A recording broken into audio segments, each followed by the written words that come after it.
Okay, so whenever discussing criminal justice with people, there is a certain number of people who seem to think that Norwegians have the right idea when it comes to criminal justice, especially when it's discussing Norway versus the United States. They'll compare crime statistics with Norway versus the United States, and this is a very flawed manner of thinking, regardless of what all the Europhiles in this country and abroad say. The U.S. is not the same country as any of these European countries.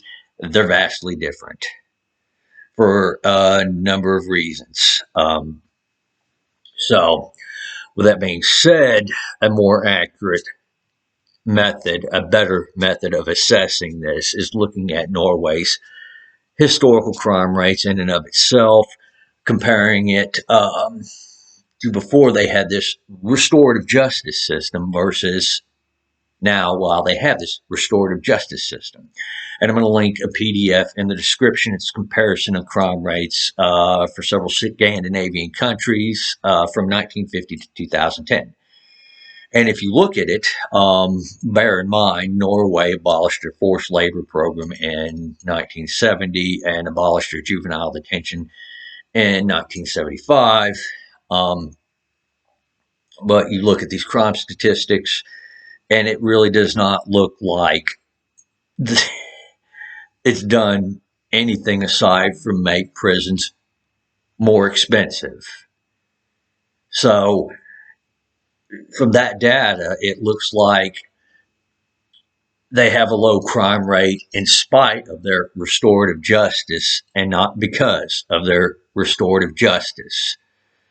So, there's your effectiveness gone right then and there on the moral side of things. And I hate getting into this because it seems like there are people with moral compasses that just don't seem to function. But we'll go into this here.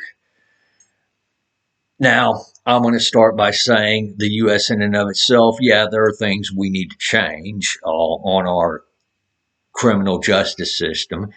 Namely, I don't think that prison is the answer for a lot of these solely statutory crimes. And what I mean by solely statutory is there is no victim or tangible damage is done.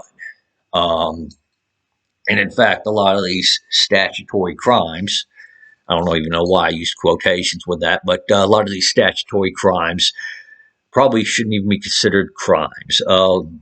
Most, if not all, of our gun laws need to be taken off the books, and our drug laws. Yeah, we really need to take a lot of our drug laws off the books as well. And there are several other laws that we probably should be taking off the books because these are not crimes, and there are no damages done. One prime example, I have this. I mean, I have all the paperwork that makes this legal in the U.S. for the most part. In Texas, I'm fine with this. I can go to the range and shoot this, and nobody's going to even ask me for my paperwork, most likely. The same cannot be said if I take this to California or New York.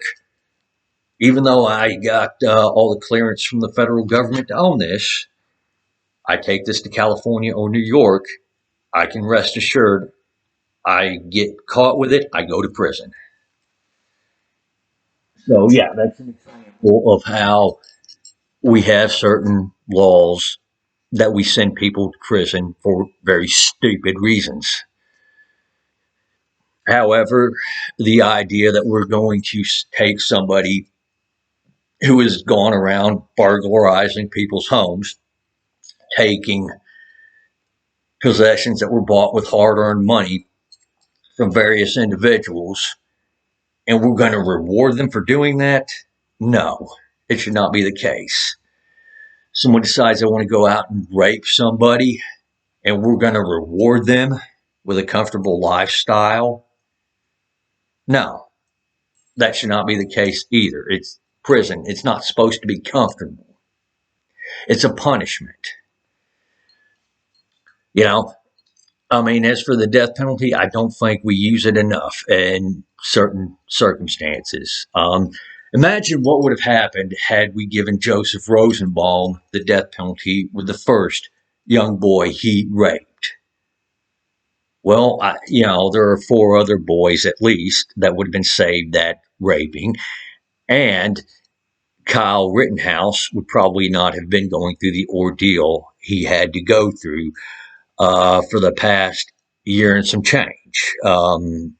Joseph Rosenbaum was the one that initiated that whole thing in Kenosha. And had Rosenbaum been put to death like he should have been, this would have never happened. Anyway, thank you all for watching. Y'all take her easy out there and have a great day.